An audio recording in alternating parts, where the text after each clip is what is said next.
Oi, pessoal, sejam bem-vindos a mais um estudo aqui da Revista Espírita, no canal Espiritismo Kardec, na página Espírita JG. Aqui estudando um artigo de 1864, janeiro, Médiuns Curadores. Né? Está aqui com o João e com a Andréia, que hoje está participando.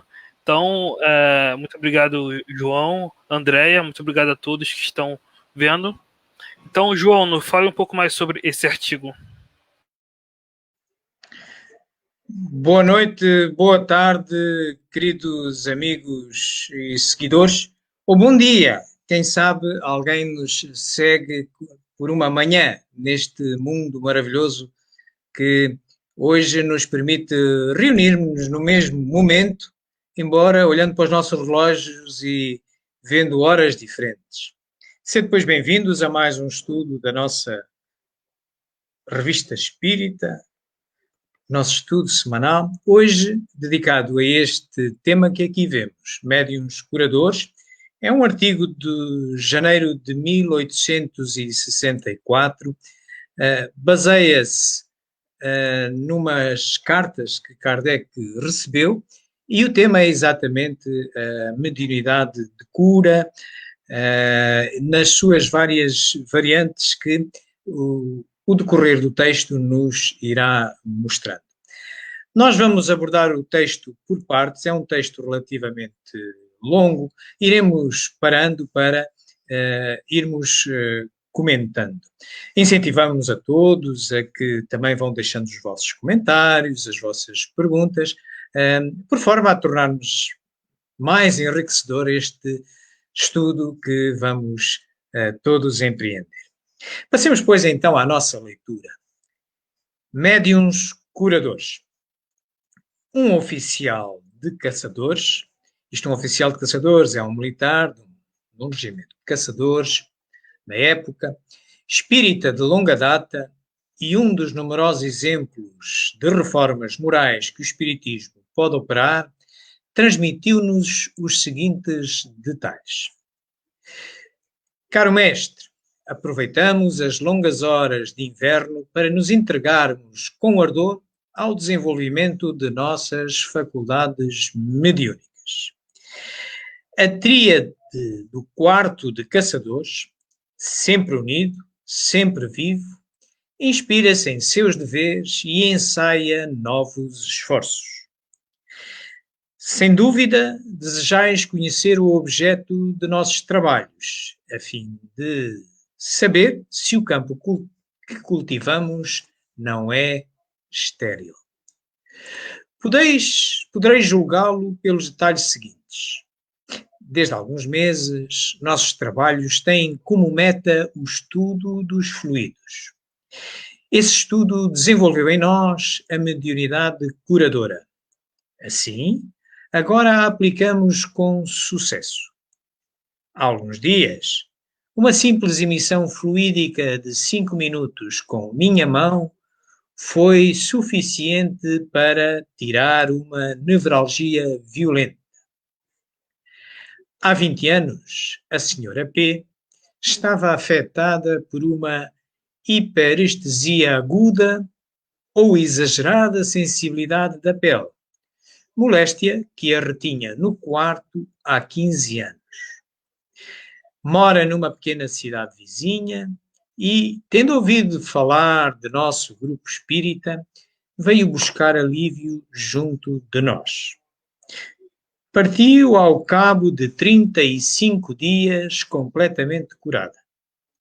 Durante esse tempo, recebeu diariamente um quarto de hora de emissão fluídica com o concurso de nossos guias espirituais. Ao mesmo tempo, cuidávamos de um epilético, acometido por essa terrível enfermidade há 27 anos. As crises se repetiam quase todas as noites, durante as quais sua mãe passava longas horas à cabeceira. 35 dias bastaram para essa cura importante. E como aquela mãe estava feliz, levando o filho radicalmente curado. Nós nos revezávamos os 3, de 8 em 8 dias. Para a emissão fluídica, ora colocávamos a mão sobre a boca do estômago do doente, ora sobre a nuca, na raiz do pescoço. Cada dia o doente podia constatar uma melhora. Nós mesmos, após a evocação e durante o recolhimento, sentíamos o fluido exterior nos invadir, passar em nós e se nos escapar dos dedos esticados e dos braços estendidos para o corpo do paciente que tratávamos. Neste momento, oferecemos os nossos cuidados a um segundo epilético.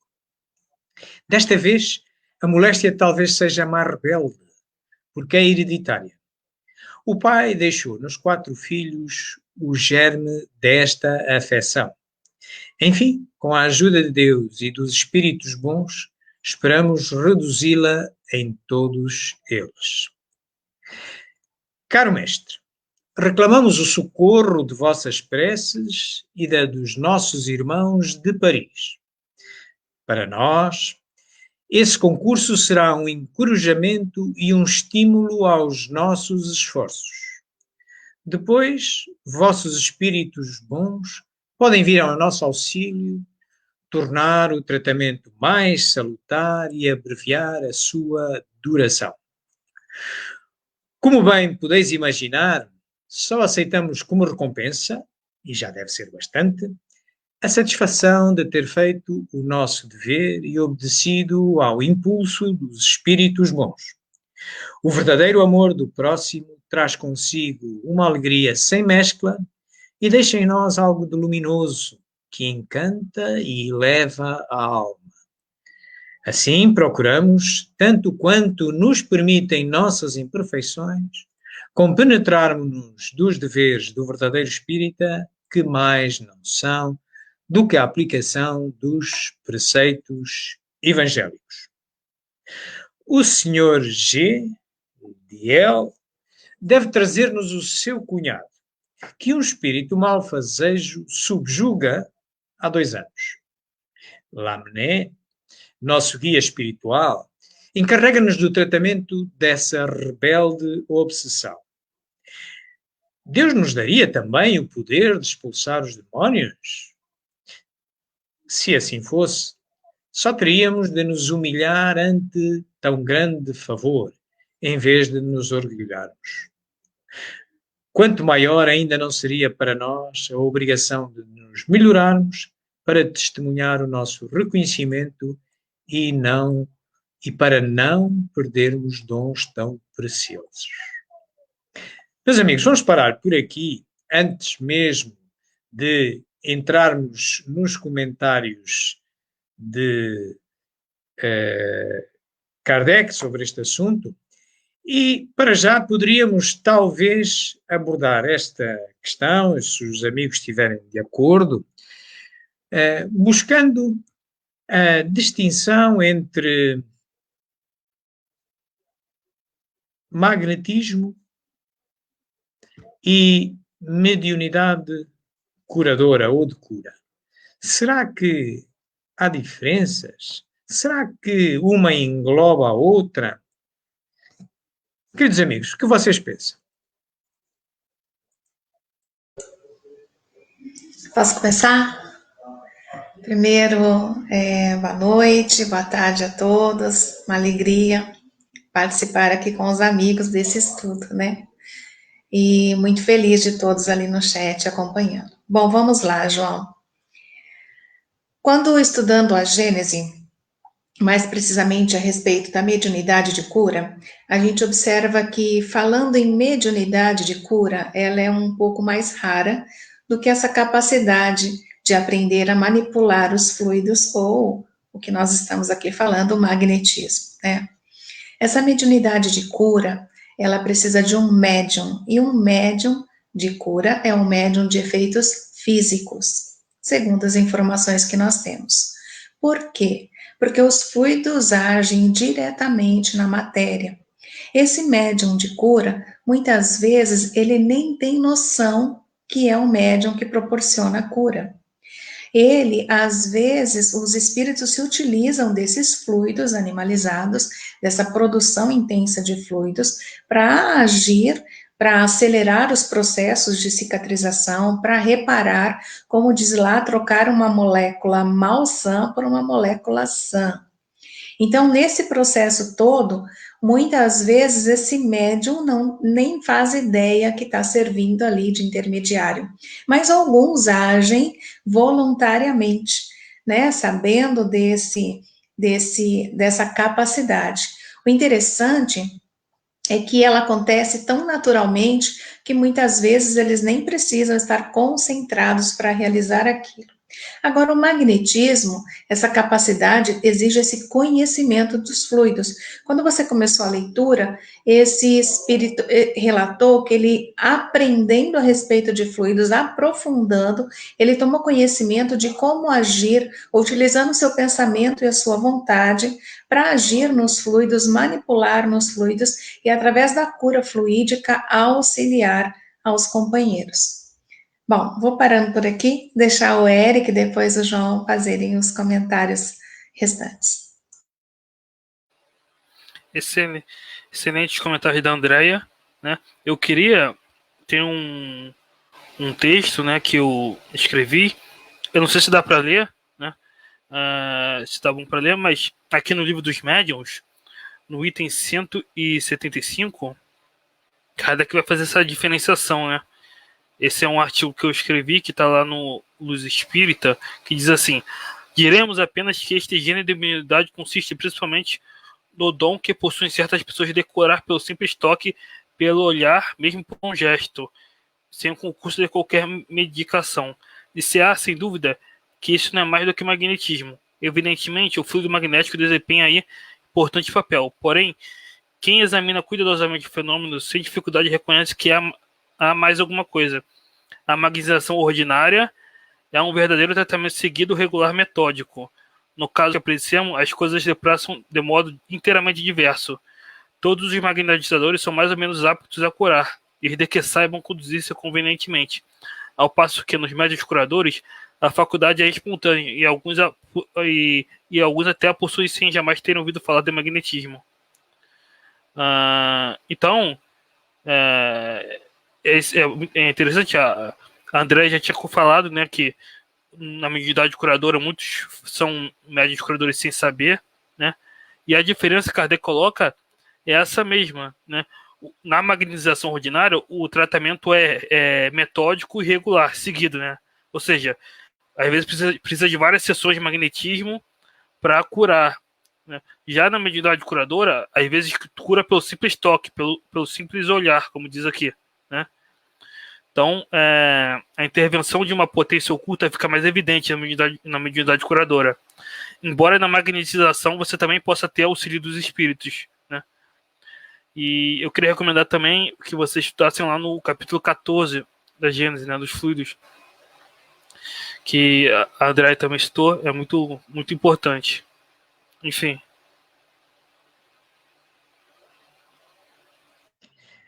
A propósito, o Eric foi falando no capítulo 14 e nós aqui, da Gênesis, e nós aqui o temos. Portanto, o capítulo 14 da Gênesis contém toda uma série de informações, está inserido na segunda parte, que fala portanto, dos fluidos, dos milagres, como é que se operam os milagres. Portanto, e tem aqui uma parte logo inicial, que fala da natureza e propriedades dos fluidos, e aqui deixa-nos uma orientação importante. Aqui diz que a ciência resolveu a questão dos milagres, que mais particularmente derivam do elemento material. A ciência, pois, o seu objetivo é o estudo fundamentalmente do mundo material, das leis que regem a matéria. A ciência física. Contudo, para estudar estes fenómenos onde prepondera o elemento espiritual, outro tipo de ciência tem que existir e é a única capaz de endereçá-lo. E que não deixam de ser leis de natureza, escapam às investigações da ciência física e, como tal, essas leis que regem a vida espiritual necessitam de outro tipo de tratamentos para que se possa encontrar aí a explicação daquilo que as ciências físicas não alcançam e levam o povo, as pessoas, a pensar que estamos perante algo miraculoso, algo fantástico. Nada poderá ser miraculoso e talvez devamos também tentar localizar o que é, afinal, estes fluidos. Onde é que se integram na criação divina? Nós, se pesquisarmos o livro dos Espíritos, poderemos encontrar numas perguntas que falam do que é que existe no universo, os elementos do universo. Haveria, assim, dois elementos gerais do universo, a matéria e o espírito? Sim, e acima de tudo, Deus, o Criador, o Pai de todas as coisas. Mas ao elemento material é preciso juntar o fluido universal, que desempenha o papel de intermediário entre o espírito e a matéria propriamente dita, muito grosseira para que o espírito possa exercer alguma ação sobre ela. Qual a causa da animalização da matéria? Sua união com o princípio vital. A inteligência é uma faculdade especial, peculiar a algumas classes de seres orgânicos e que lhes dá, com o pensamento, a vontade de agir, a consciência de sua existência e de sua individualidade. Podem distinguir-se assim: primeiro, seres inanimados, formados apenas de matéria, sem vitalidade nem inteligência, são os corpos brutos. Segundo, os seres animados que não pensam, formados de matéria e dotados de vitalidade, mas desprovidos de inteligência. Terceiro, os seres animados pensantes, formados de matéria, dotados de vitalidade e tendo a mais um princípio inteligente que lhes dá a faculdade de pensar. Pelo que aqui vemos, e que fomos recuperar do capítulo 2º e do capítulo 4º do Livro dos Espíritos, então aonde estarão estes fluidos? Estes fluidos têm que ser variações do fluido universal. Quando se fala de magnetismo simples, fala-se de transferências de energia, de fluido vital, acrescentar fluido vital transmitindo de um corpo a outro esse fluido vital. O fluido vital é uma das variações do fluido cósmico universal que une o princípio inteligente ao princípio material. Claro que outras variações terá de haver deste fluido universal que sirvam os propósitos mediúnicos de transferência de fluidos com outras características que possam advir por ordem dos princípios inteligentes que não os do médium, mas para que o médium atue na matéria tem que haver para que o espírito possa atuar na matéria tem que haver um médium e, portanto, se o médium não tem fluidos capazes, ou lhe são fornecidos, ou são modulados os seus. E, salvo melhor opinião, com a explicação que o Livro dos Espíritos nos dá, deve ser variações deste fluido universal. Pelo menos é essa a ideia que temos, embora possamos considerar outras aproximações. Obrigado, amigos. Não sei se podemos continuar a nossa leitura. Ok. Então vamos continuar a nossa leitura e vamos agora ouvir o que é que numa reunião mediúnica, na sequência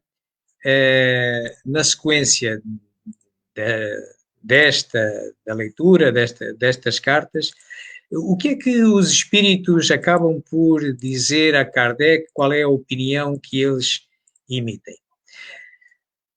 Então, tendo sido lida esta interessante carta na Sociedade Espírita de Paris, na sessão de 18 de dezembro de 63, portanto, já no ano anterior, no último mês do ano anterior, um dos nossos bons médiuns obteve a respeito espontaneamente as duas comunicações seguintes.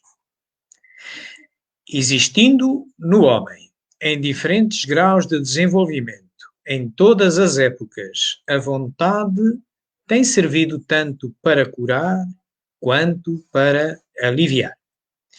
É lamentável sermos obrigados a constatar que também foi a fonte de muitos males, mas é uma das consequências do abuso que muitas vezes o ser faz do livre-arbítrio. A vontade desenvolve o fluido, seja animal, seja espiritual, porque, como sabeis agora, há vários géneros de magnetismo, em cujo número estão o magnetismo animal e o magnetismo espiritual, que, conforme a ocorrência, pode pedir apoio ao primeiro. Um outro género de magnetismo, muito poderoso ainda, é a prece, que uma alma pura e desinteressada dirige a Deus. A vontade muitas vezes foi mal compreendida. Em geral, aquele que magnetiza não pensa senão em manifestar sua força fluídica, derramar o seu próprio fluido sobre o paciente submetido aos cuidados, sem se preocupar se há ou não uma providência que se interesse pelo caso tanto ou mais que ele. Agindo só, não pode obter senão o que a sua força, sozinha, pode produzir, ao passo que os médiuns curadores começam por elevar sua alma a Deus e a reconhecer que por si mesmo nada podem.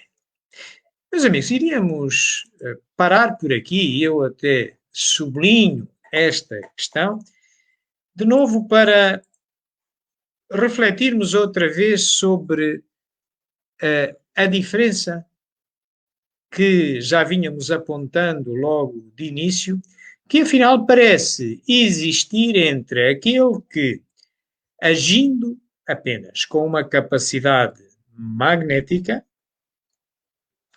consegue, e que é diferente, ou pelo menos nos é apontado aqui nesta mensagem, que os médiuns curadores, afinal, têm um outro tipo de assistência. E para além disso, uma questão muito interessante que vimos um pouco mais acima neste texto é esta. Um outro género de magnetismo muito mais poderoso ainda é a prece que uma alma pura e desinteressada dirige a Deus. Queridos amigos, dirijo-vos um desafio. Como explicar que a prece é um género de magnetismo e, sendo um género de magnetismo, ele só poderá cair no magnetismo que beneficia de fluidos espirituais, pelo que teremos então que chegar à conclusão que a mediunidade de cura envolve outros fluidos que não sejam os fluidos disponíveis para um magnetizador convencional. Será assim, queridos amigos?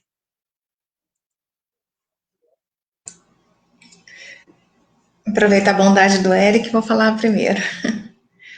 Bom, quando a gente está estudando a doutrina espírita, mais precisamente a respeito nesse livro que nós já citamos, a Gênese, que particularmente é uma das que eu mais gosto. Acho que no capítulo 14, se a leitura gastasse letras, estaria em branco, porque é o que a gente, pelo menos eu, mais gosto de estar pesquisando ali para tentar compreender o que está escrito.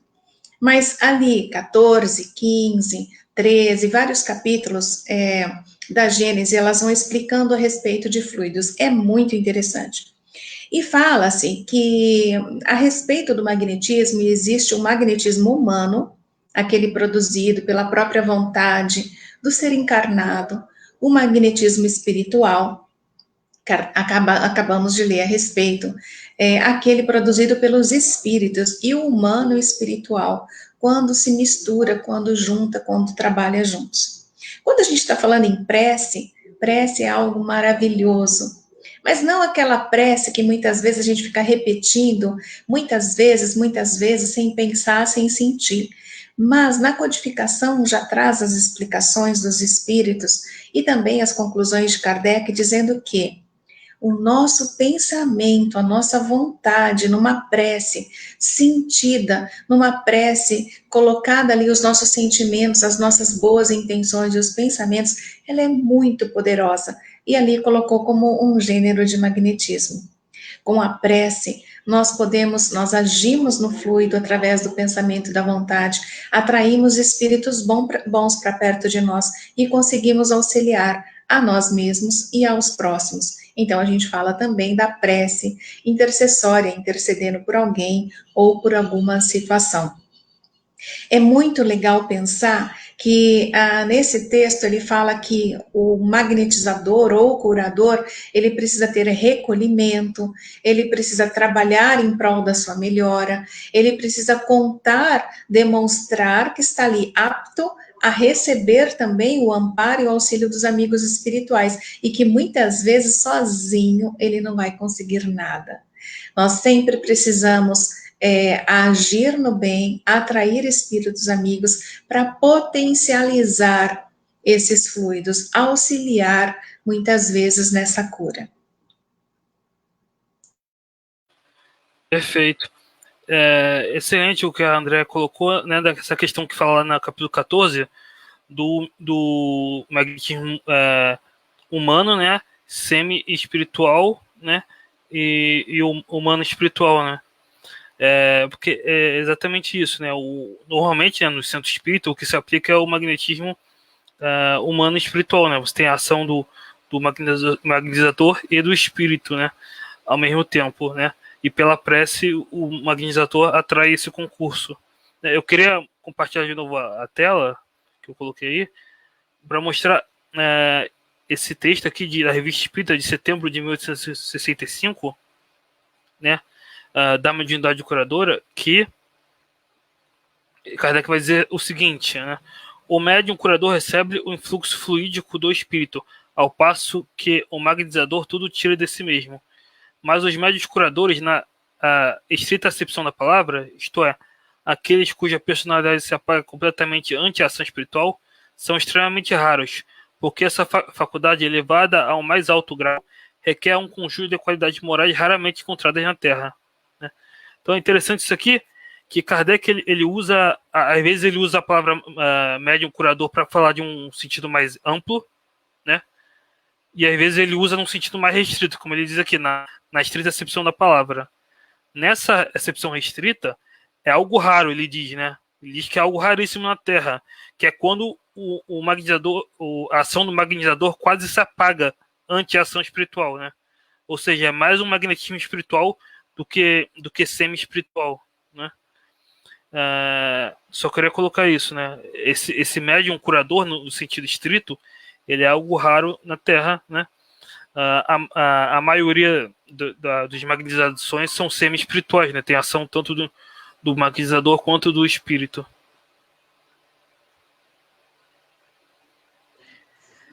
Excelente.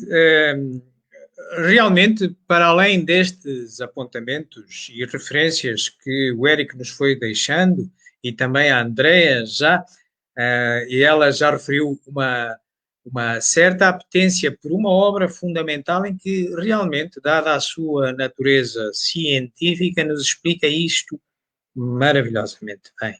A questão dos fluidos, a sua manipulação, os seus efeitos, que é a Gênese.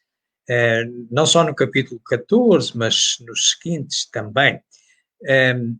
E, para além disso, também vimos aqui a Revista Espírita, que também contém muito boa informação sobre isto. Apenas só para vos recordar o que é essa obra da Gênese, podemos ver num breve resumo essa segunda parte da Gênese, como a Gênese é constituída ela tem, vamos lá ver, ela tem 3 partes, a estrutura da Gênese tem 3 partes, portanto, tem uma primeira parte em que fala da Gênese propriamente dita, os caracteres da doutrina espírita, a uranografia, todas essas questões relacionadas com a Gênese, a comparação com a Gênese mosaica, enfim. Depois tem os milagres, numa segunda parte, e numa terceira parte as perdições. Ora, é exatamente aqui nesta segunda parte que tem estes 3 capítulos, começando pelo 13º, que faz uma abordagem genérica aos caracteres dos milagres. Depois entra neste capítulo que nós já temos vindo a referir, dos fluidos, que importa muito em particular para se perceber o mecanismo, a variedade de fluidos e como eles podem ser aplicados por quem, em que condições, qual a sua origem, qual a sua natureza, que irão produzir e explicar pela ciência espírita aquilo que encontramos no 15º capítulo, que explica alguns dos milagres que foram elegidos do Evangelho, onde se pode ver a aplicabilidade do que vem a montante dos capítulos 13 e 14. Num resumo rápido, num vídeo, podemos atentar neste resumo. Milagre é a palavra para traduzir violência às leis naturais. Se Jesus violentasse as leis naturais, estava derrogando-as. E elas são leis inderrogáveis. A eletricidade, a gravidade, a força nuclear forte, a força nuclear fraca. São as 4 leis universais inderrogáveis. As outras eram leis desconhecidas. Poderia conceber-se, por exemplo, a eletricidade ao tempo de Jesus? Se alguém acendesse uma lâmpada, seria um milagre. Jesus utilizou-se dessas leis. Hoje, nós sabemos nas psicoterapias que o doente é doente porque ele o quer. Na hora em que ele se predispõe a uma mudança de atitude, ele realiza a autocura. E Jesus, toda vez que ia atender a um doente, perguntava-lhe: tu queres que eu te cure? Tu crês que eu te posso curar? Para despertar no indivíduo a produção de substâncias neuroniais capazes de restabelecer-lhe a saúde. Não há, nos chamados milagres, conforme Allan Kardec estuda em A Gênese, nenhum fenômeno que entra em choque com as leis naturais. Tudo está dentro de leis que eram desconhecidas e que hoje podemos fazer normalmente quando aplicamos um passe, a bioenergia, quando magnetizamos a água, ou quando induzimos pela hipnose ou pela regressão de memória um paciente a voltar às experiências do passado. Fazemos a terapia e ele recupera a saúde. Interessante. E também achei muito interessante o sublinhar daquela frase: tu queres que eu te cure? Tu queres ser curado? Talvez possamos encontrar aqui uma ponte com a prece e com o efeito magnetizador da prece, que exige a vontade de querer ser curado e de se curar. Bom, amigos, se calhar continuávamos a nossa leitura. Então, íamos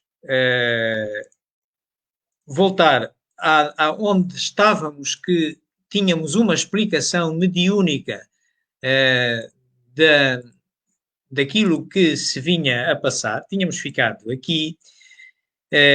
Tinha sido dito que, afinal, há aqui uma diferença.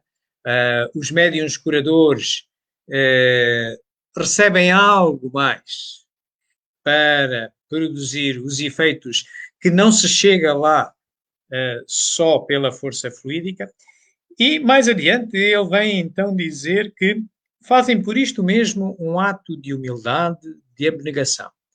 Então, confessando-se demasiado fracos, Deus, em sua solicitude, lhes envia poderosos socorros que o primeiro não pode obter. O primeiro, estamos a falar do magnetizador simples, o que utiliza tão só a força fluídica que pode produzir com o seu corpo físico, já que se julga suficiente para a obra empreendida.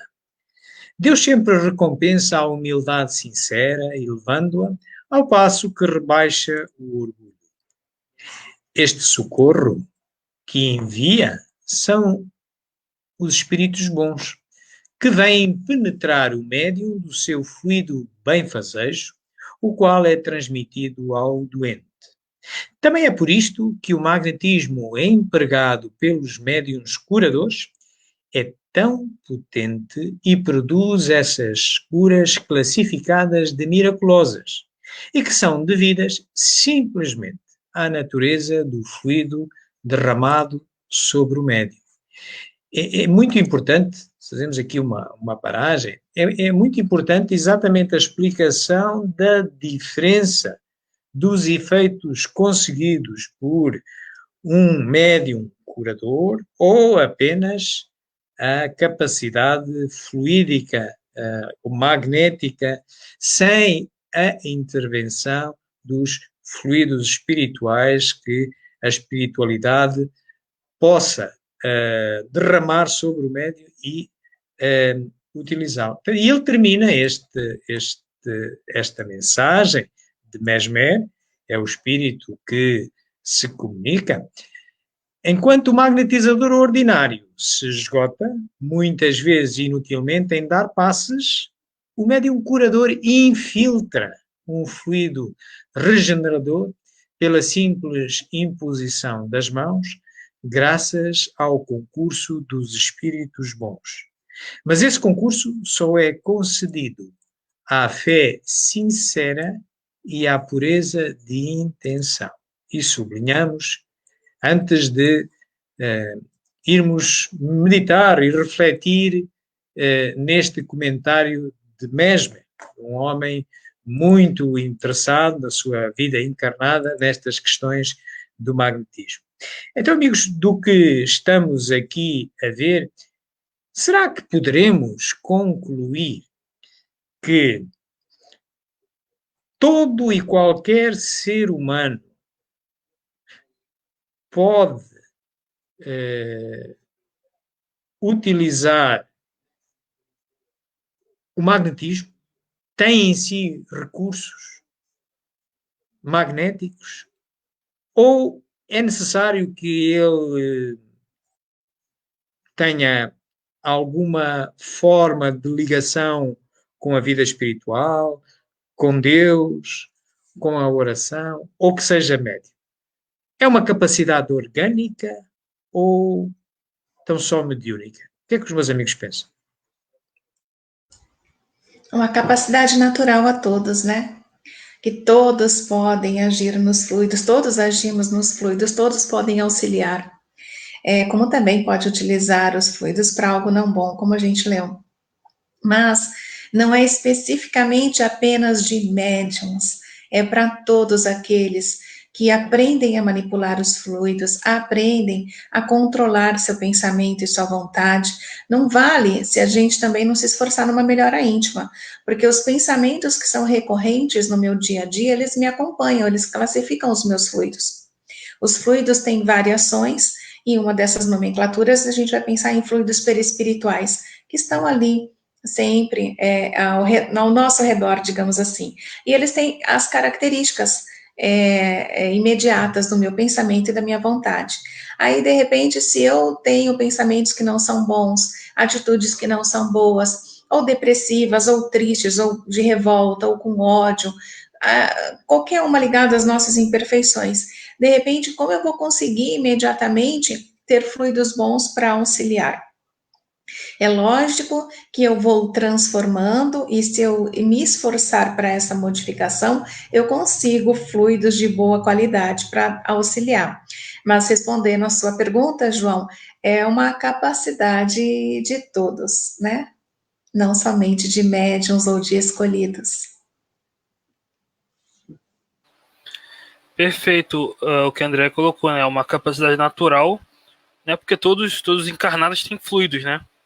Todos nós encarnados temos, nós não somos só o corpo físico ou só o espírito, tem os fluidos, né? Que é essa matéria, né, mais sutil, que forma o próprio perispírito. Enfim, todos temos esse fluido vital, né, que pode servir na hora do passe, da magnetização. E o pensamento ele dá qualidade para os fluidos, né? Então, o importante, né, é ter se o indivíduo tem uma boa intenção, faz aquela ação para o bem, né? O importante é isso. O importante ele ter esse bom pensamento que vai dar qualidade boa para o fluido, né? E aí vai ter uma ação salutar naquela outra pessoa. Eu só queria colocar, eu compartilhei uma tela, João. Tem no vocabulário espírita, lá no Instruções Práticas sobre as Manifestações Espíritas, a definição de magnetismo animal, no caso, né? Que ele diz assim chamado por analogia com o magnetismo mineral, demonstrou a experiência que não existe tal analogia ou que é apenas aparente. Assim, a denominação não é exata. Como, porém, foi consagrada pelo emprego universal, e como, por outro lado, o epiteto que é adicionado não permite equívocos, haveria mais inconveniente do que utilidade em substituir a expressão. Algumas pessoas a substituem por mesmerismo, mas até agora a tentativa não prevaleceu. O magnetismo animal pode ser assim definido: a ação recíproca de dois seres vivos por um meio de um agente especial chamado fluido magnético, né? Espero que esteja dando para ler aí, né? Ele coloca aqui a definição, né? Ação recíproca de dois seres vivos por meio de um fluido magnético, né? Então é interessante essa definição, que primeiro ele diferencia o magnetismo animal do magnetismo mineral, né? Que seria o magnetismo estudado pela física, né? Então tem diferenças aí. Ele usa mais por analogia do que por exatidão, né? E aí ele diz que seria melhor usar mesmerismo, né? Mas a palavra acabou não pegando, né? Porque vem do Mesmer, que até teve a comunicação aí no texto, né? O Mesmer, que foi o que iniciou esse estudo do magnetismo, né? E foi o primeiro que impulsionou esse estudo do magnetismo, né? Enfim, mas ele tem aquela definição no final: ação recíproca, né, de dois seres vivos por meio de um fluido magnético, né? No caso, ele está definindo o magnetismo animal, né? Por isso que ele diz ser vivo, né? Mas também há o magnetismo espiritual, né? Que também é mencionado. Excelentes aportações e realmente a Andrea nos deu a resposta clara também sobre a questão que nós trouxemos a debate, e o Eric foi inclusivamente catalogá-la, caracterizá-la. E realmente que o magnetismo é uma capacidade orgânica, realmente. A mediunidade também é uma capacidade orgânica, mas o somatório de mediunidade com magnetismo, pela própria definição das palavras, não há mediunidade sem haver espírito, não é? Magnetismo, não há magnetismo sem haver um corpo humano que possa produzir magnetismo, e se é médium, existe esse corpo humano e ainda se pode ou modular a sua energia residente ou receber, por ser canalizada, uma outra energia, um outro tipo de fluidos que não estão normalmente disponíveis à capacidade orgânica exclusiva. Eu gostava de partilhar convosco uma experiência que faço regularmente. Todos os anos eu faço essa experiência. É uma experiência muito simples que dá para avaliar a capacidade magnética de cada um de nós. Como capacidade orgânica, ela varia, tem muitos fatores biológicos que concorrem para isso. Essa experimentação eu costumo a fazer com umas plantas que são uns rabanetes, mas podem fazer-se, eu costumo fazer com este tipo de plantas que aqui estamos a ver, mas podem-se fazer com outro tipo de plantas que cresçam muito rapidamente, tipo alpista, por exemplo. Como é que normalmente faço esta experimentação? Eu faço esta experimentação colocando este tipo de plantas, compro umas sementes e compro terra, e uns vasinhos, como aqui está.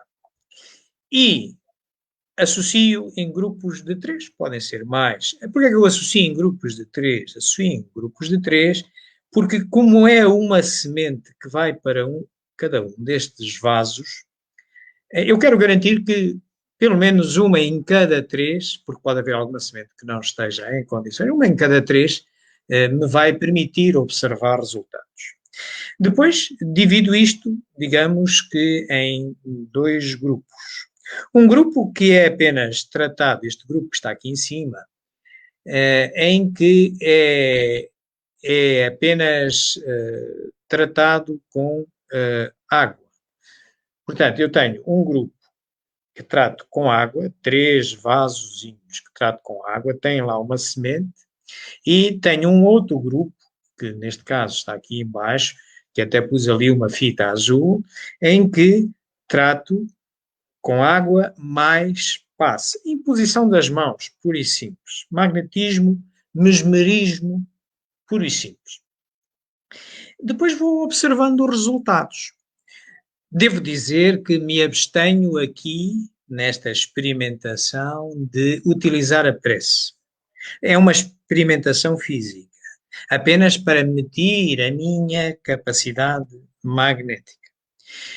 E os resultados estes são os meus resultados do ano passado, este ano hei de repetir a experiência de novo, aqui estão. Passado 9 dias, nestes vasos em que só são tratados por água, estão aqui em cima, vemos ali claramente um a aparecer à direita, nos outros quase a despontar, mas aquele que levou para além da água o passe, olhem como estão os 3 despontados. Andando o tempo, 11 dias, aos 11 dias, 2 dias após esta primeira observação, e eu faço o passe durante 5 minutos todos os dias e rego as plantas todos os dias com 125 mililitros de água. É pegar numa dessas garrafas pequenas, entre 1/3 e metade. Aos 11 dias reparai a diferença. Claro, aqui em cima com água já cresceu um bocadinho mais, mas com o passe, olhem como elas estão todas floridas. E aos 17 dias a diferença é significativamente maior. Isto vem exatamente ao encontro daquilo que a Andrea nos respondeu, e aqui está a demonstração. Recomendamos que todos, para si próprios, conheçam as suas capacidades, particularmente aqueles que intervenham numa casa espírita, na área do magnetismo, dos passes magnéticos, pelo menos que saibam o que é que de si próprio podem dar. Claro que depois, com o conhecimento do Espiritismo, aqueles que puderem e souberem ser merecedores de aportação de fluidos espirituais, então os efeitos são bastante superiores, como nós acabamos de ver aqui pelas explicações. Bom, amigos, não sei se quereis dizer mais alguma coisa ou se passávamos aqui a uma pergunta que temos aqui e que está relacionada com esta questão. Então, vamos passar aqui uma primeira pergunta. A nossa amiga Shirley de Sequeira pergunta, qual é a faculdade do espírito, ou qual a faculdade do espírito o médium deve desenvolver ou desenvolve para obter a magnitude da cura? Queridos amigos, quem começa? Bom, falando da mediunidade de cura, ela já é uma faculdade mediúnica, o médium, ele é radicado no organismo, depende de um organismo que facilite, né, que proporcione essa produção de fluidos em abundância. Então, ele já nasce, ele não vai desenvolver, ele vai desenvolver muitas vezes a capacidade de manipular, de como agir, de como controlar, se ele for consciente da sua faculdade. Mas ela já nasce, ele já está nascendo com esse ser encarnado já está nascendo com essa faculdade. Os espíritos dizem, não me lembro agora a questão, o Eric talvez ele tenha memória melhor para guardar as questões, mas os espíritos dizem que quando eles identificam um médium de cura, eles de alguma maneira, eles sobreexcitam o organismo e essa sobreexcitação, ela começa a provocar uma produção abundante desse fluido animalizado. E aí eles se utilizam desses fluidos para manipular, para agir nos fluidos. Agora, se nós pensarmos nessa capacidade que o João acabou de mostrar, essa experiência extremamente interessante, e que eu morrendo de fome, fiquei salivando pelo rabanete, além de adorar a experiência, agora, se ele está falando dessa capacidade que nós temos que aprender esse recolhimento, a prece, para atrair espíritos bons para perto de nós, para agir, esse magnetismo, ele precisa ser exercitado sempre, trabalhado sempre. Muitas vezes, o médium de cura consegue a cura, aquele médium propriamente dito, com apenas um toque, com um olhar, como disse, como o Eric leu para a gente. Agora, quando nós estamos falando dessa ação fluídica, né, desse magnetismo, ele tem um processo de trabalho, de disciplina, então é o próprio desenvolvimento, né, que vem aí. Vamos pensar no aprimoramento da intelectualidade, da inteligência, para conseguir compreender tudo isso, e o aprimoramento moral, para contar também com o amparo e auxílio dos amigos. Não sei se eu respondi a sua questão, não sei se eu entendi a sua questão, mas os meninos podem auxiliar também complementando. Não, excelente colocação, Andréia. Mas é isso. É aquela questão, né? A mediunidade de cura, nessa acepção estrita, né, da palavra, o médium de cura mesmo, que às vezes cura por um toque, por um olhar, essa mediunidade é radicada no organismo, como disse a Andréia, né?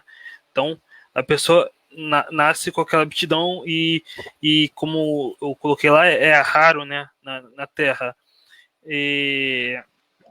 Mas fala lá no artigo que eu li que depende das qualidades morais, né? Por isso que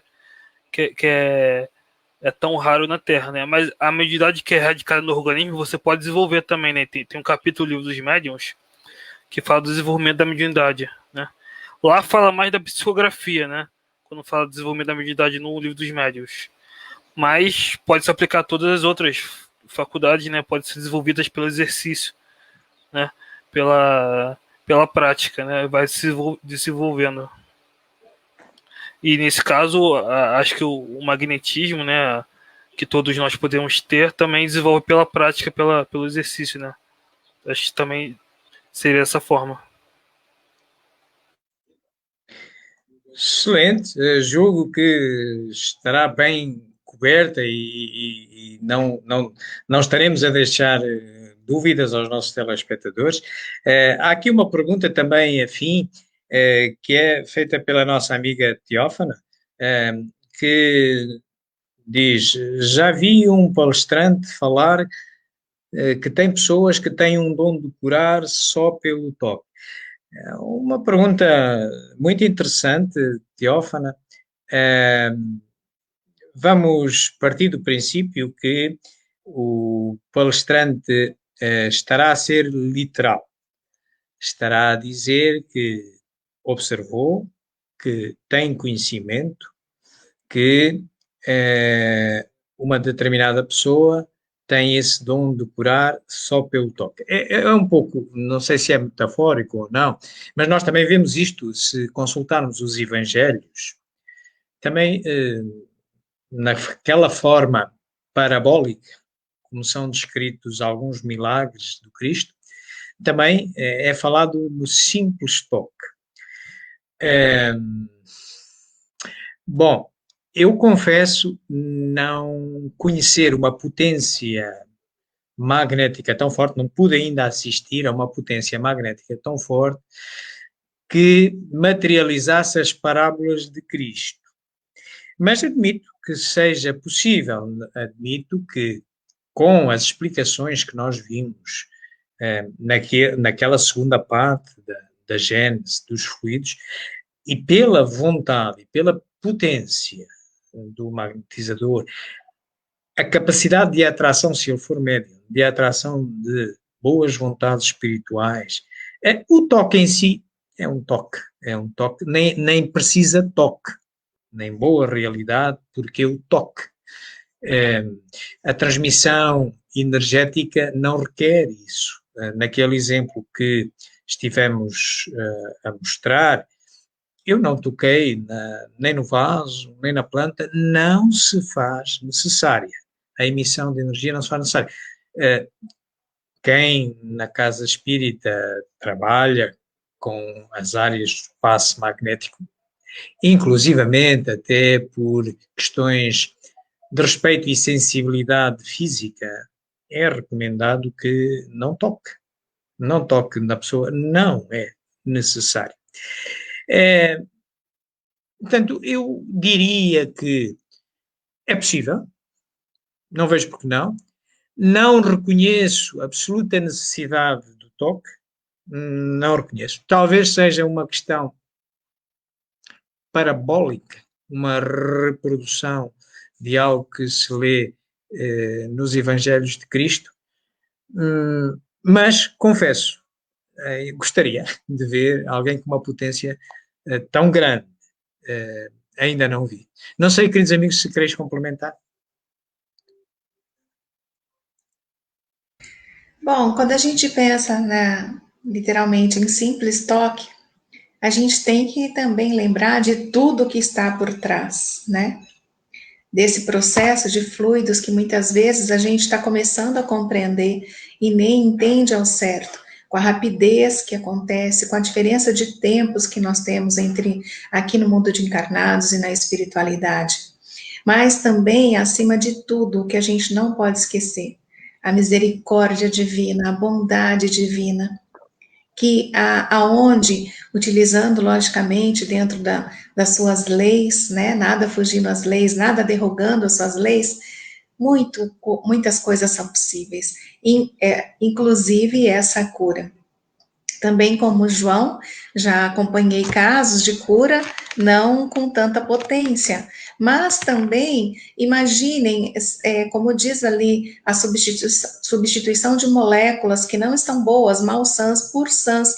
Isso pode ser um processo extremamente acelerado pela espiritualidade. muitas vezes pelo momento, pela necessidade, pelo mérito, pela vontade, né? Porque a gente sabe que a vontade potencializa, e ali também na Gênesis se fala em bomba calcante, bomba aspirante. Então, tem também relação com a vontade de quem está desejando, com a vontade de quem está recebendo. E a gente, nesse capítulo, estuda também a respeito da cura da mulher hemorroíça. Então, tem várias coisas ali relacionadas. Mas, assim, impossível não se é conhecendo a lei de fluidos. Mas é bem raro, por isso que até o João disse que a gente gostaria de ver, de acompanhar. Então, perfeito. É aquilo, eu compartilhei aí, João, a tela. É aquilo que eu tinha colocado no princípio, né, da diferença entre o magnetismo e a mediunidade de cura, como Kardec coloca, né? Ele diz, né, diremos apenas que o gênero de mediunidade consiste principalmente no dom que possuem certas pessoas de curar pelo simples toque, pelo olhar, mesmo por um gesto, sem um concurso de qualquer medicação, né? E aí, eu já li esse texto, né? Ele diferencia o magnetismo da mediunidade de cura pela questão da rapidez, né? Na mediunidade de cura é rápido, né? Quase instantâneo, e no magnetismo requer um tratamento metódico, né? Como ele diz aqui, ó, regular e metódico. A magnetização ordinária é um verdadeiro tratamento seguido, regular, metódico, né? Já no caso da mediunidade de cura, que é raro, como eu já coloquei, e como a Andréia também falou, o João, é algo quase instantâneo, né? E que fica patente a ação de um agente oculto ali, né? Esse artigo aqui eu escrevi no Luz Espírita, é interessante se quiserem ver, para que eu reuni algumas questões sobre isso. Enfim. Excelente, amigos. Julgo que mais ou menos temos este tema tratado pelo menos no que até aquela mensagem de Mesmer nos trazia, e a diferenciação do magnetismo como capacidade orgânica e a diferenciação para a mediunidade de cura. Érico, querias dizer alguma coisa? Não, eu só queria colocar um ponto, eu tinha pensado em falar, sobre a questão a gente está falando do toque, né, se é necessário ou não toque, né, é sempre importante lembrar que, nesse caso, o importante sempre é o pensamento, né, porque muitas vezes alguns magnetizadores caem mais na forma do que no pensamento, né, então ficaria mais importante a forma, o gesto que você faz, e acredito que pelo estudo do próprio capítulo 14 dos fluidos, né, como um pensamento que dá qualidade dos fluidos, o importante, principalmente, sempre é o pensamento, né? A qualidade boa do pensamento vai dar qualidade boa aos fluidos, né? Então, se tem toque, se é feito de um gesto de uma forma ou de outra, o mais importante é o pensamento e a boa intenção, né? Então, mesmo a distância, sem um contato físico ou só estendendo as mãos, né? A cura, né, pelo magnetismo já vai ser feita. Agora, só um ponto. Desculpa, João, só um ponto que eu fiquei pensando enquanto o Eric falava. É uma capacidade de todos, essa de agir nos fluidos. Agora, o que nós fazemos com isso, né? Como nós utilizamos essa capacidade? Porque, ao mesmo tempo que a gente está direcionando fluidos para o bem, a gente também pode estar direcionando fluidos para o mal. Então, acho que estudar e refletir sobre isso e voltar no aspecto moral, como foi lido e como está ali na recomendação para todos, né?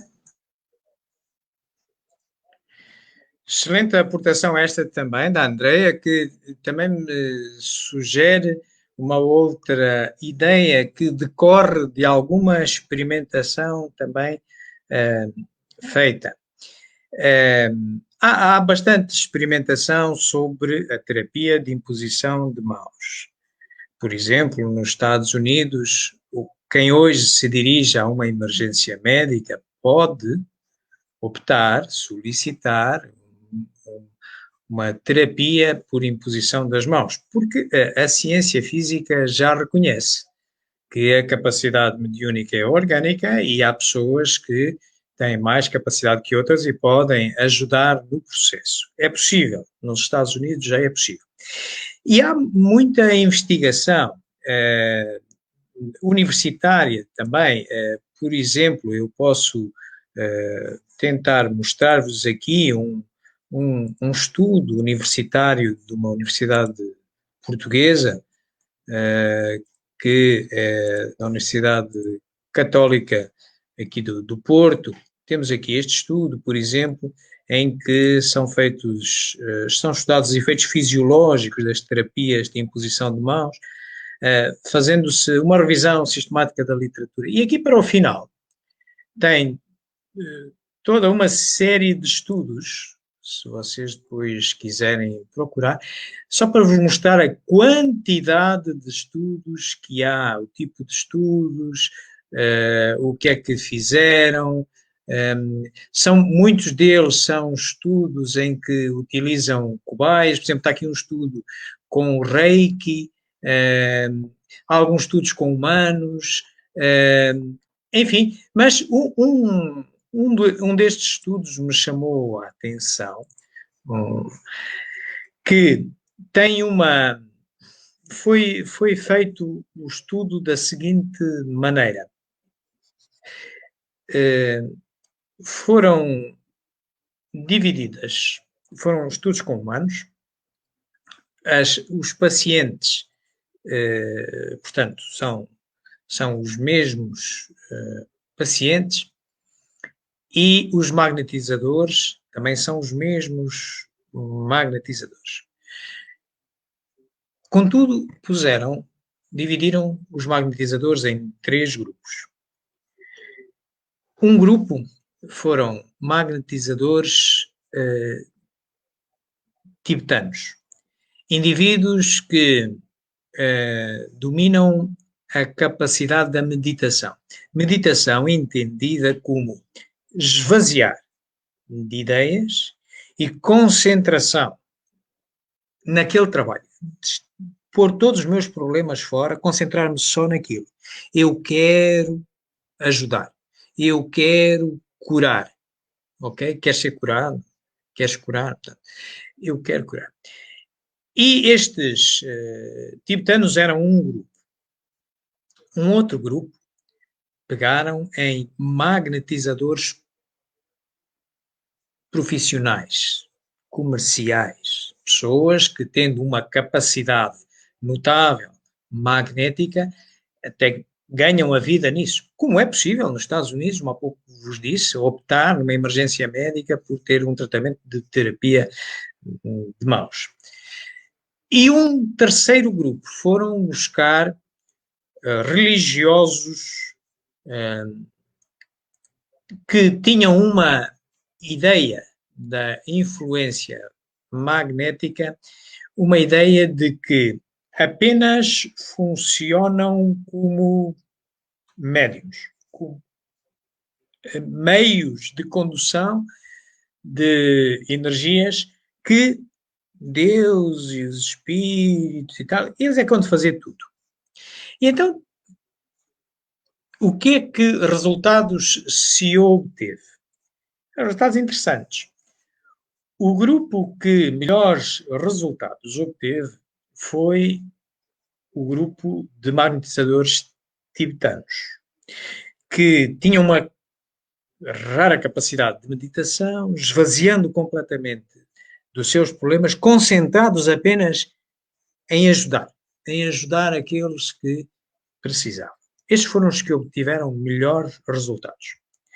Os segundos, por incrível que pareça, foram os comerciais, os que faziam daquilo vida profissional. Porque também, embora não tendo nenhuma confissão religiosa, fazendo aquilo apenas para ganharem a vida, eles percebiam que era preciso estar concentrado naquilo. Quanto mais se concentrassem no trabalho que estavam a fazer, melhor concentravam a sua capacidade magnética.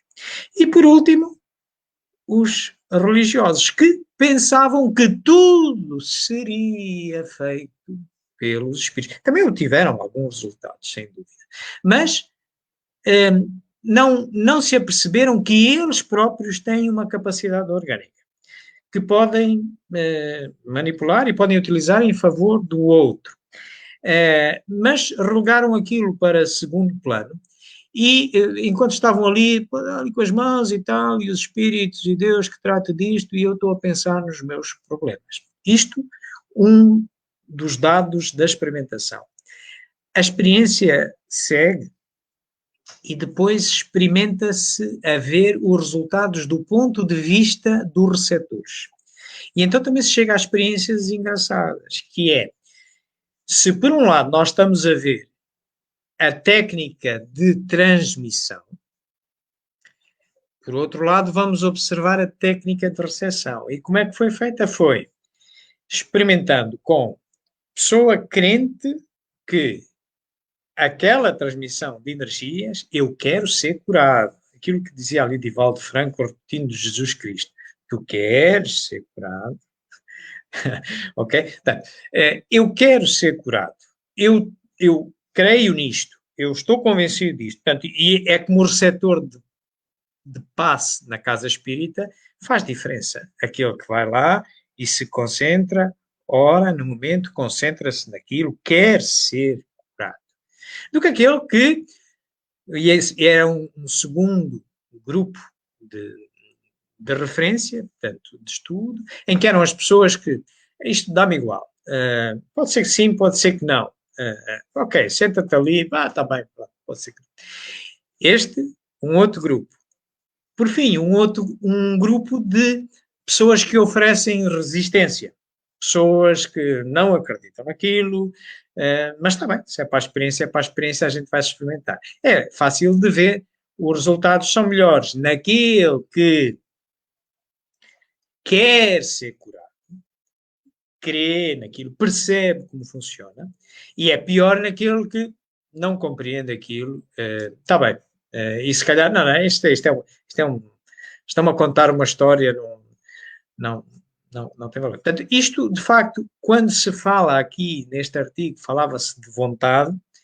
Ora, estamos a ver aqui a vontade a influir. Influi da parte do transmissor, em querer ajudar, concentrar-se, mas influi também da parte do receptor, em querer receber, em crer que pode ser curado e quer ser curado. Bom, amigos, já me disse, se calhar voltávamos à nossa leitura. Ok, então vamos voltar aqui ao nosso artigo e vamos deixar aqui o nosso amigo Mesmer e vamos passar à mensagem seguinte que nós encontramos também na... Vamos ver se a gente consegue colocar... Aqui está. Portanto, nós tínhamos ficado nesta mensagem de Mesmer, através do médium Sr.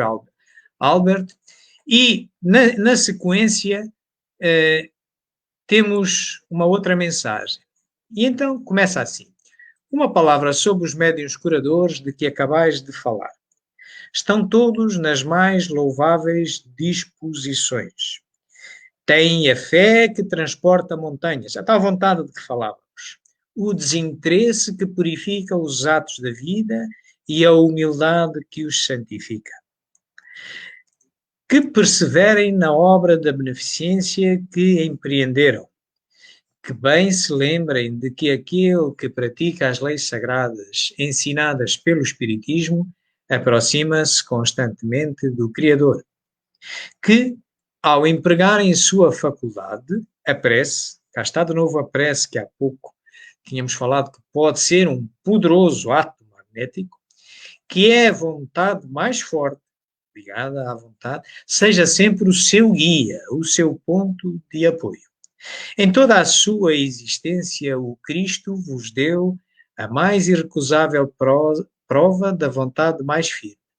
Mas era a vontade do bem e não a do orgulho. Quando por vezes dizia, eu quero, a palavra estava cheia de unção. Seus apóstolos que o cercavam sentiam-se abrir-se o coração a esta santa palavra.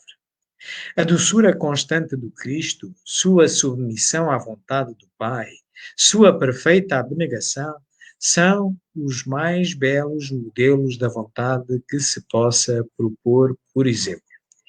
E este espírito interessante parece ser um apóstolo.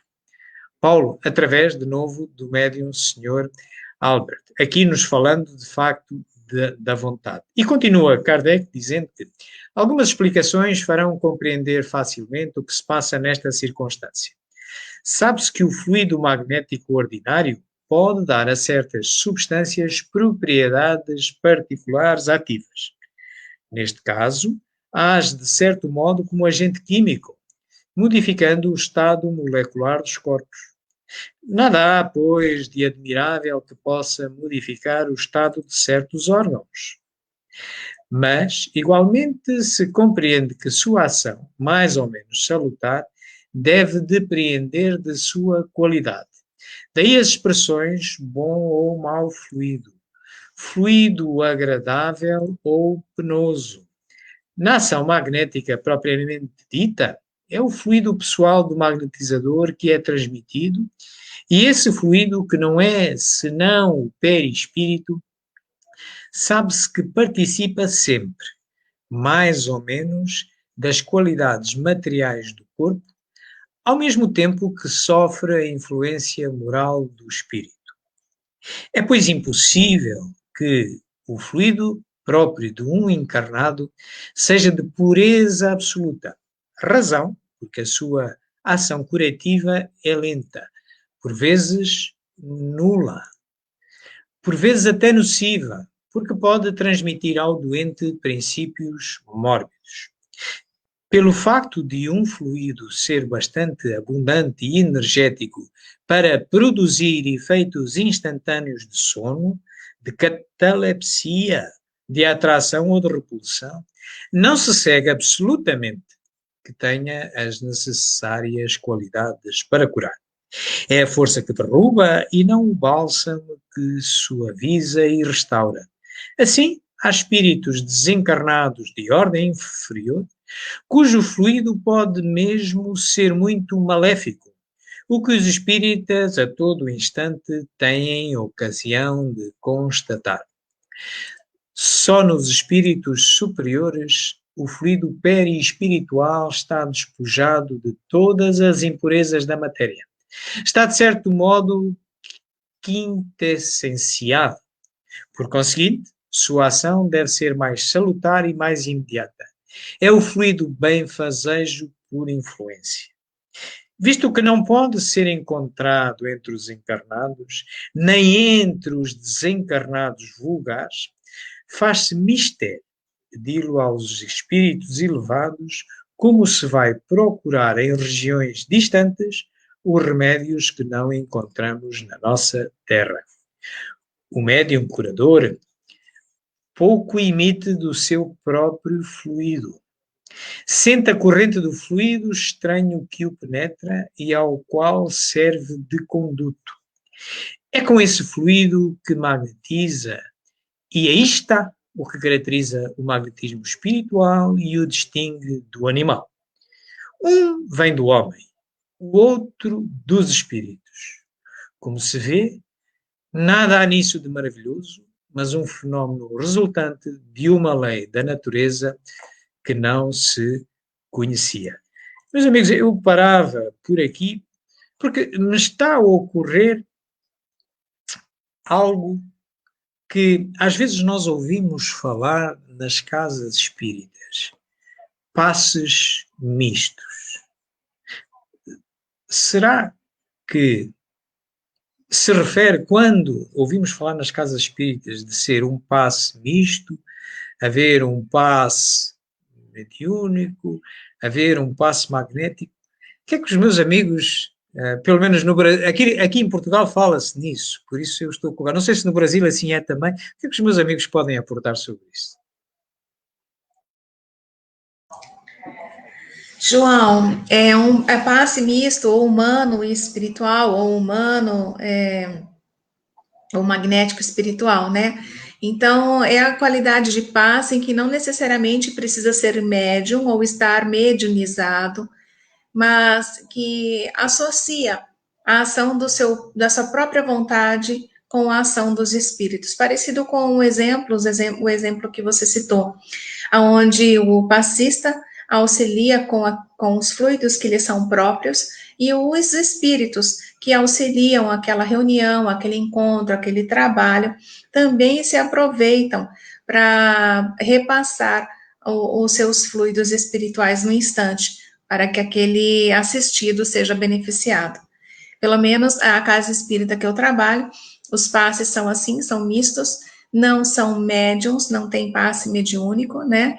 Mas é dessa maneira que, estudando ali Kardec, a gente conseguiu compreender. Perfeito, a André colocou perfeitamente. Eu só queria. A André fez a referência, né, da Gênesis, só queria colocar. Eu fiz compartilhamento aí, o João. Só queria colocar o texto que a André fez a referência. Esse aqui, né, o da Gênesis, no capítulo dos fluidos, né? No item 33, ele vai dizer lá, né? Pelos fluidos que os espíritos derramam sobre o magnetizador, que serve de veículo para esse derramamento, é o magnetismo misto, semi-espiritual, ou, se preferirem, humano espiritual. Combinado com o fluido humano, o fluido espiritual lhe imprime qualidades de que ele carece, né? Então, como o André já colocou, né, e a gente leu aqui, teria o fluido humano, né, o fluido espiritual, e o semi-espiritual, que é o passe que normalmente ocorre na casa espírita, né? A uma mistura dos dois. Só queria também salientar que nesse texto que o João leu agora, fala da questão de que o passe também pode fazer mal, né? Se o magnetizador estiver doente, diz lá, ele pode passar os princípios mórbidos, que falou ali. Então, é importante pensar nisso também. Ele fala lá para cima disso, que pode passar os princípios mórbidos. Por isso que quando o magnetizador estiver doente, ou estiver mal, né, passando por um dia muito difícil, não tiver com os pensamentos muito elevados, não é bom ele dar o passe, né, porque pode acabar fazendo mal, né? Ele diz aí, né, pode transmitir aos doentes princípios mórbidos, né? Então, por exemplo, se você estiver muito doente naquele dia, tiver um resfriado forte, né, tá lá doente, aí você não pode dar passe, porque você pode passar os princípios mórbidos para outra pessoa, né? Ele diz isso, inclusive, Kardec. Então, isso, claro, o centro espírita vai ver, né? A pessoa vai dizer se tá ou não apta a dar o passe no dia, se não, não dá no dia e dá em outro dia o passe, né? Isso vai ser visto ali pelo centro. Excelente estas orientações e cuidados que também agora o Eric nos trouxe, isso correndo do próprio texto.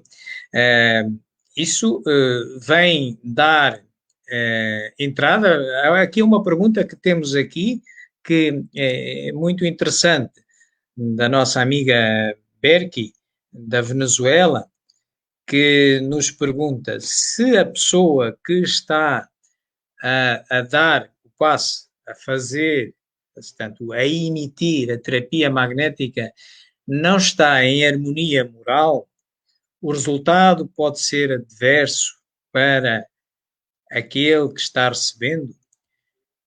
Eu iria começando a responder e depois os meus amigos complementarão com o que acharem por bem. Pois, Berke, isto guarda estreita relação exatamente com aquilo que nós estivemos a ver. Embora, naquele troço do texto, eu vou falar devagar, Berke, se tiveres algum problema em perceber o português, eu depois explico resumidamente em castelhano. Mas julgo que não terás problema em entender. Portanto, aquela porção de texto está mais apontada para as questões da predisposição física e da falta de concentração, ou a ausência da vontade de querer ajudar, e como o Eric dizia, que é melhor, se eu não estou em condições melhores fisicamente, porque magnetismo físico orgânico é demonstrável, todos o temos, e começamos por aí. Depois é uns acrescentos para aqueles poucos que podem chegar a médiuns curadores, poderão ter acesso a outros fluidos, a fluidos espirituais. Mas, por defeito, nós damos aquilo que temos. Ora, esta questão moral não é uma questão mensurável.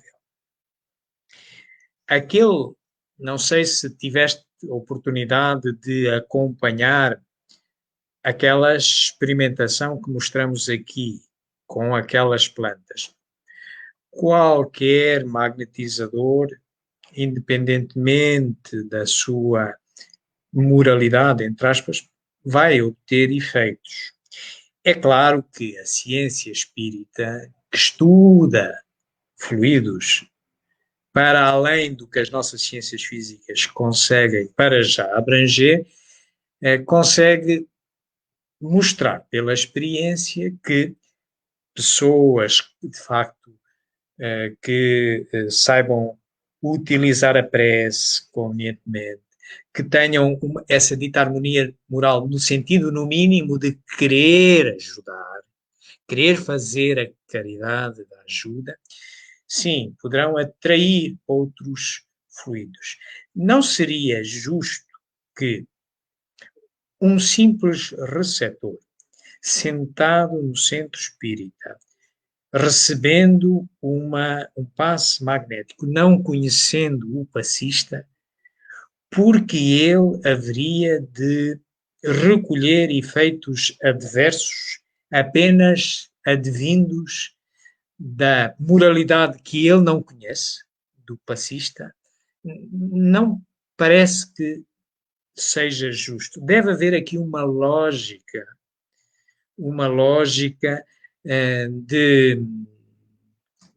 também de proteção. Nós vimos há pouco que a postura do receptor tem influência.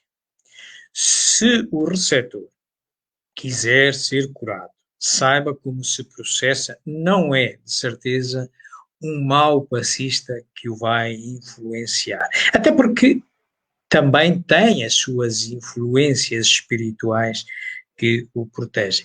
Aparentemente não seria justo que estivesse um receptor bem intencionado à mercê da influência desarmoniosa moral do passista. De qualquer das maneiras, de facto, a harmonia, o sistema em si, emissor, receptor e, se possível, os coadjuvantes espirituais e o fluido espiritual que possa estar envolvido, tudo isso, trabalhando em harmonia, poderá produzir melhores resultados. Amigos, não sei se queres adiantar alguma aporte. É mais realmente reforçar o que você já disse, né? Imagina, para ser um passista, vamos pensar numa casa séria. Para ser um passista, ele precisa aprender sobre fluidos, pensamento e vontade, ele precisa se esforçar no bem, não ser perfeito, porque senão não teríamos trabalhadores nas casas espíritas, mas pelo menos tentar domar suas tendências, tentar no seu dia a dia ter uma conduta de rechaçar, afastar aqueles pensamentos que não são bons, trazer pensamentos bons.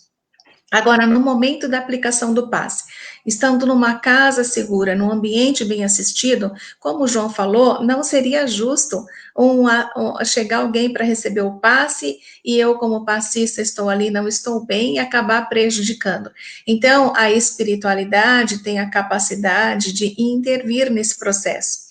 Ela consegue auxiliar, sim, e muitas vezes esse assistido nem vai perceber, porque ele não vai ser prejudicado, a espiritualidade está agindo, de alguma maneira ela vai suprir essa necessidade. É muito interessante, porque tem maneiras de nós também bloquearmos, quando nós estamos trabalhando como passistas, né? Quando a gente está ali aplicando o passe. Tem pessoas que chegam para receber o passe e elas estão tão refratárias, Parece que elas não estão de má vontade, não acreditam, vieram obrigados pela família, independe dos motivos. Mas a gente está ali se esforçando para aplicar aquele passe, transmitir aqueles fluidos, fazendo aquele desejo do bem, e parece que a gente encontra uma resistência, uma barreira, que a própria pessoa pode estar criando até inconscientemente no seu pensamento. Então, existem essas maneiras de bloqueio também de fluidos. Com certeza, Berk, a pessoa não será prejudicada pela falta de preparo, disciplina e responsabilidade do trabalhador. Muito obrigado, amigos. O tempo está-se a esgotar, mas vão-nos perdoar aqueles que deixaram aqui ainda outras perguntas, mas temos aqui uma última, só temos mesmo tempo para uma última. Íamos colocar, que é do nosso amigo Alexandre da Fonseca, que nos faz esta pergunta. Alguns dizem que uma pessoa que aplica um passe estando em transe mediúnico, que isso seria um quarto tipo, além dos três: humano, misto, espiritual.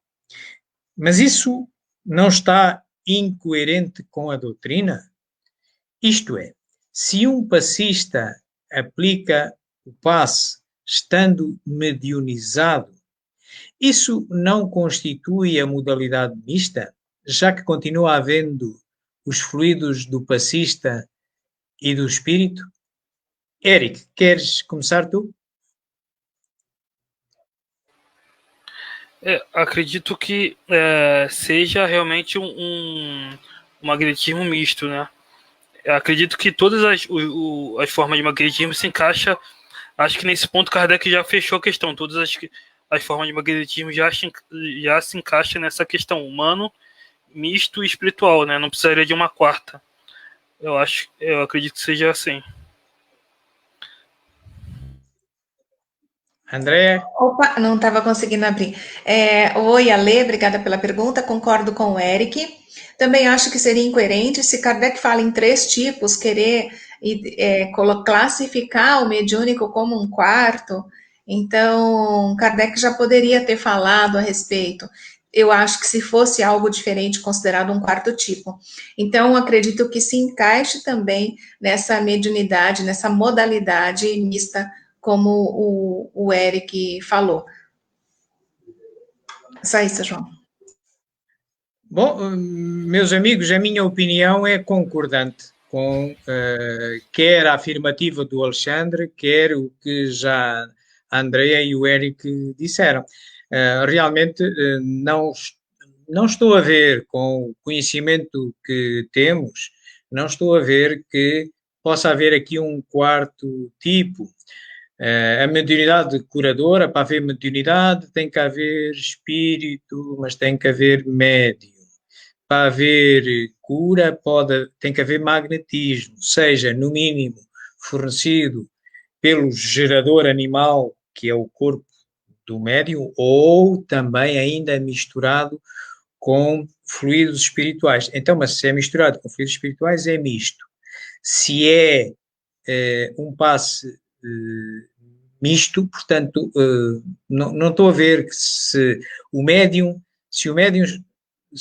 está em situação de transe e está a conseguir aplicar um passe, os espíritos só conseguem influenciar o mundo físico através do médium. Por definição, estamos em algo que é misto.